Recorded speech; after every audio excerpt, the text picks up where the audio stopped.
Eat Bulaga host at Senate President Tito Soto inaatake ng mga trolls. Yan ang pag-uusapan natin patungkol kay Senador Tito Soto. Pero bago yan at bago natin umpisahan ang online viewership ng dalawang pananghaliang programa dito sa bansaang It's Showtime at ang Eat Bulaga, ay humihiling ako sa inyo na pakisubscribe po ang aking YouTube channel. Paki-like and share nyo na rin po mga kaparokya nang sa gayon ay mas dumami pa po ang makapanood ng mga uploaded video po natin. Maraming salamat po sa inyo mga kaparokya at na-appreciate ko po kayo. Anyway mga kaparokya, masamang balita na naman po ang nangyari sa ating bansa dahil niyanig po ng magnitude 7.6 earthquake ang Manay, Davao Oriental. So sunod-sunod po na lindol ang nangyayari po dito sa ating bansa. Una na nga po ay sa Bogo, Cebu na kung saan ay niyanig po ito ng magnitude 6.9 earthquake. At kamakailan nga mga kaparokya, if I'm not mistaken, last Wednesday ay ang La Union at ang Baguio naman po ang niyanig ng lindol. At ngayon po mga kaparokya ay sa Davao Oriental, specifically sa Manay, Davao Oriental. So as much as possible po mga kaparokya ay magpunta po tayo sa open spaces nang sa gayon ay hindi po tayo madaganan ng anumang pong bagay. So mag-ingat po tayo and of course ay manalangin. Yan po ang kailangan po natin, ang mag-ingat at manalangin. So yun nga po mga kaparokya, tila inaatake po ng mga fake news peddlers or ng mga trolls ang kasalukuyang Senate President na si Senador Tito Soto.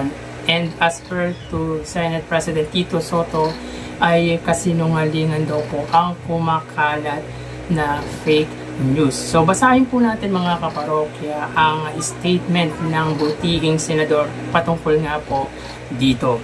So Senate President Vicente Tito Soto third statement on fake news. For the information of my colleagues, numerous and coordinated circulation of fake news have been circulating regarding new tax measures allegedly proposed by me. In my 24 years in the Senate, I have never proposed for any tax measures. In fact, I have consistently voted against it. For the peddlers of fake news, ipinagdarasal ko na lang kayo. Sa ating mga kababayan, huwag kayo basta maniniwala, lalo na pag masama ang balita. Ano bang fake news ang ikinakalat po ng mga trolls mga kaparokya? So ito nga po mga kaparokya ang pinapakalat ng mga fake news peddlers or mga trolls. So sino kaya ang nagpapakalat nito mga kaparokya?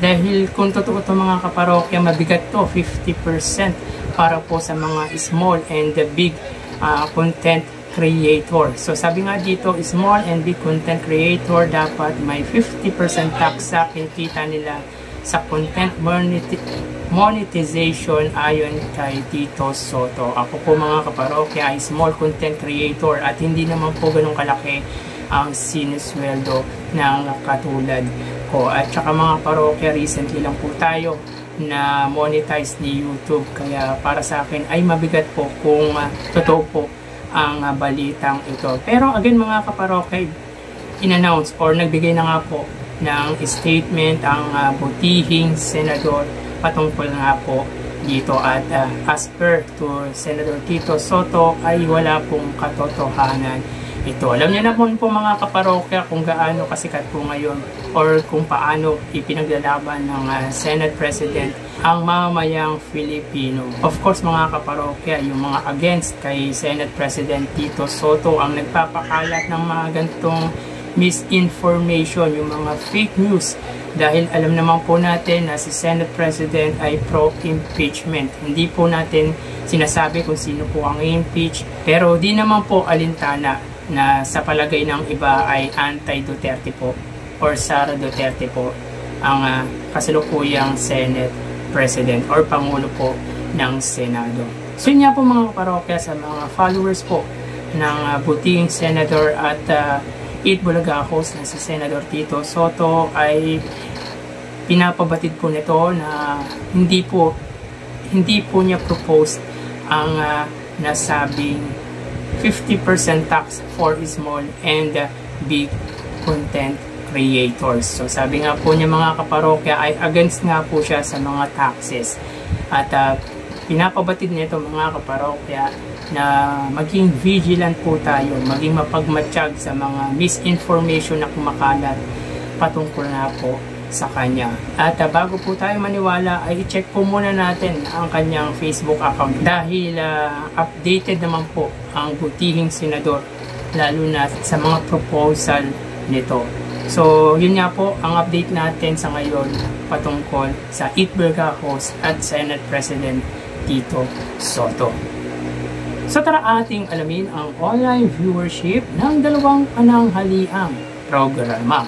Para sa Eat Bulaga under TVJ Facebook page na may 3.7 million followers at sa It's Showtime naman po na may 19 million followers. So sa oras na 1:30 PM ang It's Showtime po ay magkasalukuyang segment na Laro-Laro Picks. So jackpot round na po ng Laro-Laro Picks, samantalang ang Eat Bulaga naman po ay Gimme 5. So dito ang It's Showtime po ay may 3,400 viewers, samantalang ang Eat Bulaga ay may 3,100 live viewers. So again, sa oras na 1:30 PM ang It's Showtime, sila po ay may 3,400 live viewers at ang Eat Bulaga naman po ay may 3,100 live viewers. So pagdating sa Facebook Live mga kaparokya ay lamang po ng 300 viewers ang noontime show ni Vice Ganda against sa noontime show naman po ng Legendary Trio. So mapunta tayo mga kaparokya sa TV Network YouTube channel ng dalawang noontime shows.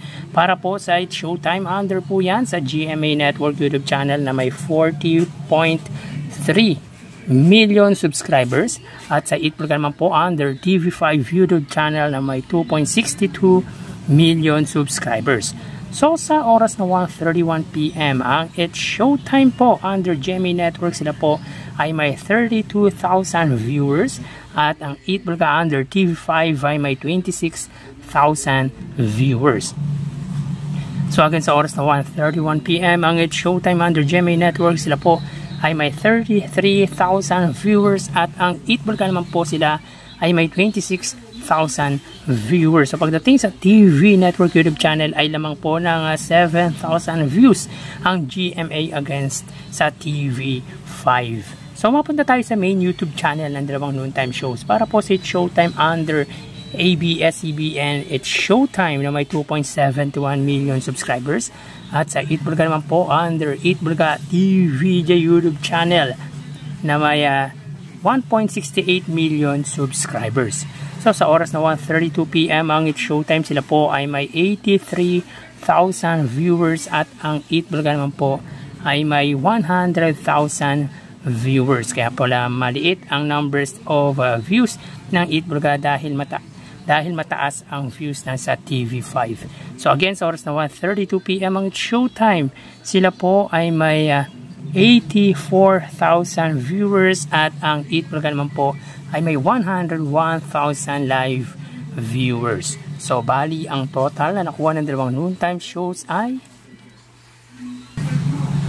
mga kaparokya, bali ang total na nakuha ng dalawang noontime shows para po sa It's Showtime ay 120,000 viewers at sa Eat Bulaga naman po ay 130,000 viewers. Para po sa kanilang Facebook Live ay tie po ang dalawang noontime show, sila po ay may 3,000 viewers at para naman po sa TV Network YouTube channel 33,000 po sa GMA Network at 26,000 naman po sa TV5 at pagdating sa main YouTube channel 84,000 sa It's Showtime at 101,000 naman po sa Eat Bulaga. Bali dito mga kaparokya ay 10,000 views ang pagitan ng dalawang pananghaliang programa at pabor po yan sa Eat Bulaga. So dito po ay wagi pagdating sa online viewership ang Eat Bulaga against sa It's Showtime. So yan po ang lumalabas sa kanilang online viewership as of 1:33 PM. So magpapaalam na po ako sa inyo mga parokya. Magsingat po tayo palagi.